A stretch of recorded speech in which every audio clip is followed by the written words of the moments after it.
some things are related to the light, some things are related to the sound, some things are related to the mechanical vibration.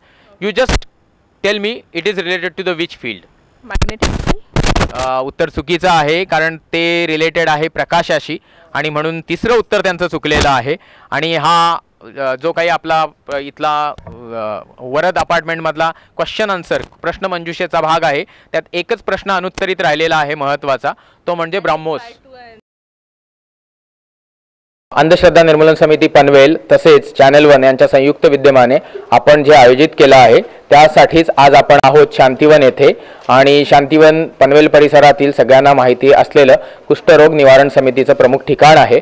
आणि आपल्यासोबत आहेत स्वयंसिद्धी अध्यापक विद्यालयचे काही प्रशिक्षणासाठी आलेले शिक्षक आणि आपण त्यांना काही प्रश्न विचारून आपण बघूया की नवीन युगाला घडवणाऱ्या 21व्या युगातील जबाबदार नागरिकांना घडवणाऱ्या शिक्षकांचं स्वतःचं बौद्धिक किती योग्य आहे.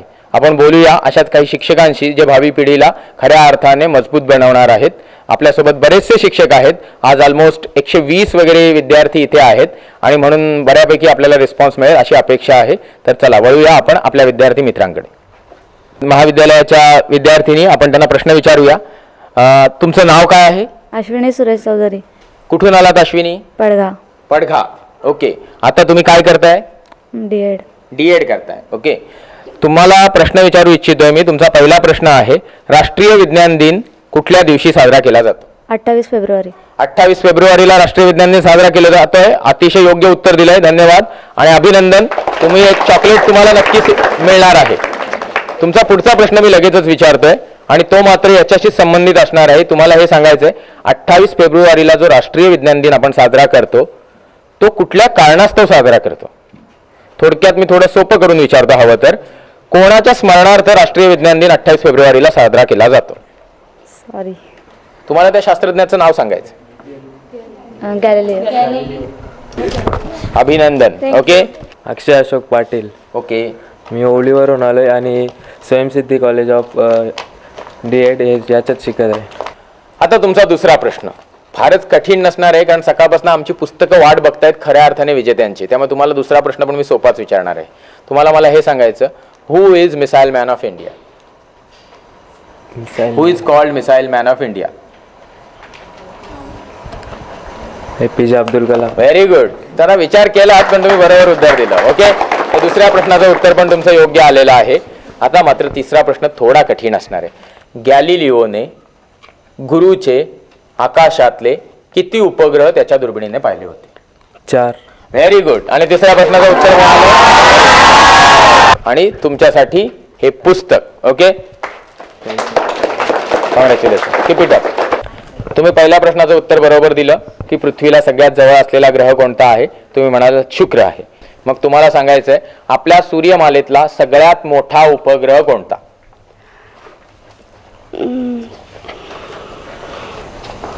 बुध. उत्तर बोलायचं आणि मग सांगायचं सर माझं हे फायनल उत्तर आहे. बुध. हा ठीक आहे. उत्तर तुमचं चुकलंय कारण उत्तर दुसरं आहे. बुध हा उपग्रह आहे का?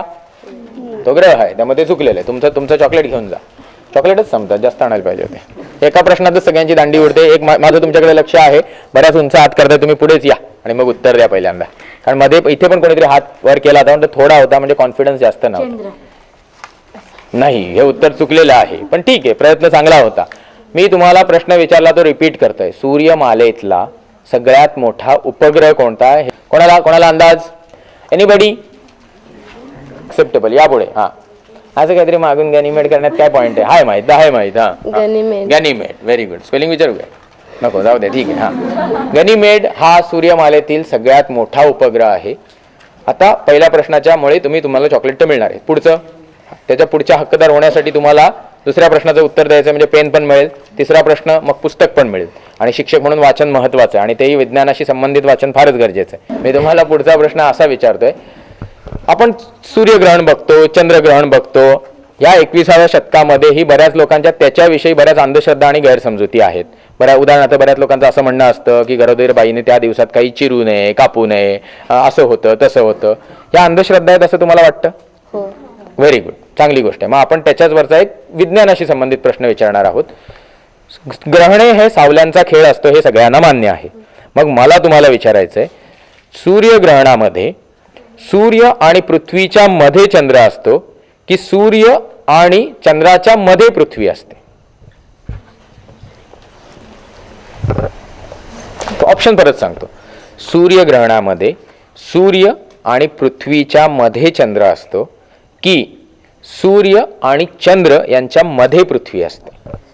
सूर्य आणि पृथ्वीच्या मध्ये चंद्र असतो. Very good. दुसऱ्या प्रश्नाचं पण उत्तर बरोबर. मग आता आपला तिसरा आणि महत्वाचा प्रश्न मला सांगा. 28 फेब्रुवारी हा राष्ट्रीय विज्ञान दिन हा आपला पहिला प्रश्न होता. कुठल्या शास्त्रज्ञाच्या स्मरणार्थ हा 28 फेब्रुवारी राष्ट्रीय विज्ञान दिन म्हणून साजरा केला जातो?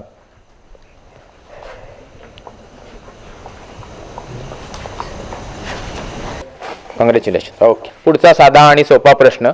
भारत सरकारने 2012 हे वर्ष एका विषयाच्या नावाने साजरं करायचं ठरवलं. तो विषय कुठला? आंतरराष्ट्रीय खगोल वर्ष. आपण आंतरराष्ट्रीय खगोल वर्ष जगाने साजरं केलं. 2011 मध्ये आंतरराष्ट्रीय forest year, international forest year celebrate झालं.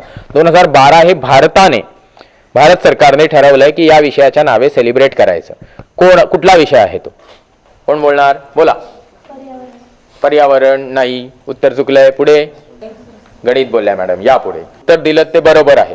पण पुढचा प्रश्न वाचला मी त्रासदायक विचारणार. ओके. तेव्हा पहिल्या प्रश्नासाठी चॉकलेट फिक्स, पण दुसरा प्रश्न इमिजिएट कठीण. ओके. आपण हे जे राष्ट्रीय विज्ञान वर्ष साजरं करतोय ते कुठल्या शास्त्रज्ञाच्या स्मरणार्थ साजरं करतोय? म्हणजे मग खऱ्या अर्थाने तुमच्या बुद्धीचा कस लागेल. बोला. तुम्हाला भारतातला एक फेमस गणित तज्ज्ञ आहे ज्याच्याविषयी प्रत्येकाला माहिती असतं आणि त्याचं नाव तुम्हाला सांगायचं. कॉंग्रॅच्युलेशन. प्रश्न असा आहे की उल्कापातामुळे निर्माण झालेलं सरोवर भारतामध्ये कुठल्या जागी आहे? ज्याला माहिती त्याने हात वर करा, आपण त्याच्याकडे येऊ.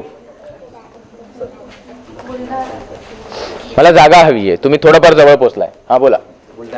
नाही, मला जागा हवी आहे. मला जागेचं नाव आहे, मला जिल्हा नकोय. पुढे या. तुम्हाला माहिती आहे? कोणाला? हा बोला. Lonar. Very good. Come forward. ठीक आहे. तुम्हाला प्रश्न सांगितलाच, तुम्ही त्याचं उत्तर पण दिलं. Second chocolate will come to you. पण मला वाटतं यावेळी तुम्ही पेनासाठी प्रयत्न केला पाहिजे. ओके.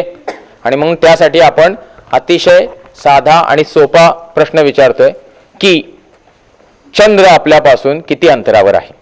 3,84,000 किलोमीटर. Very good. अतिशय योग्य उत्तर. त्यामुळे त्यांना पेन तर नक्कीच त्या डिझर्व करतात. त्यांचं दुसरं उत्तरही बरोबर आलेलं आहे. तुम्हाला मी आता तिसरा प्रश्न विचारतोय. हा तिसरा प्रश्न अतिशय सोपा असेल. भारतामध्ये प्रथम ज्या अणुभट्टीची निर्मिती या स्थापना करण्यात आली त्या अणुभट्टीचं नाव काय होतं? आपण आत्ताच शिकलो की ट्रॉम्बे, तुर्भे इथे अणुभट्टीची स्थापना करण्यात आली. ओके. ती भारतातली पहिली नव्हती तुमच्या माहितीसाठी, ती आशिया खंडातली पहिली होती. पण तिचं नाव मात्र मला हवंय.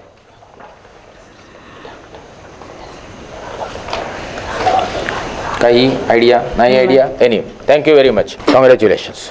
भारतामध्ये अवकाश संदर्भात संशोधन करणाऱ्या संस्थेचं नाव काय आहे? हा बोला. नासा. नाही, नासा तर अमेरिकेची संस्था आहे. त्यांनी पहिल्या प्रश्नाचं अतिशय योग्य उत्तर दिलंय की भारतामध्ये अवकाश संदर्भात संशोधन करणाऱ्या संस्थेचं नाव काय? ते म्हणाले इस्रो. आणि ते अतिशय बरोबर उत्तर आहे. त्यांच्या वयाला चॉकलेट पेक्षा माझ्या मते पुस्तकाची जास्त गरज आहे. म्हणून आपण त्यांना 2 पुढचे प्रश्न विचारणार आहोत. अति सोपे प्रश्न विचारणार आहोत. आणि त्यातला पहिला प्रश्न हा आहे. तुम्हाला मला हे सांगायचंय, तुम्ही कुष्ठरोग निवारण समितीमध्ये इथे शांतिवनमध्ये काम करता. या समितीच्या मागे ज्या माणसाची प्रेरणा आहे त्या व्यक्तीचं नुसतं भारतातच नाही तर जगात प्रसिद्ध असलेल्या त्या व्यक्तीचं मला नाव हवं. बाबा आमटे. बाबा आमटे. सगळ्यांना माहिती असलेलं हे व्यक्तिमत्व आहे. त्यांचं दुसरं उत्तरही अतिशय बरोबर आहे आणि त्यांच्या कामाशी संबंधित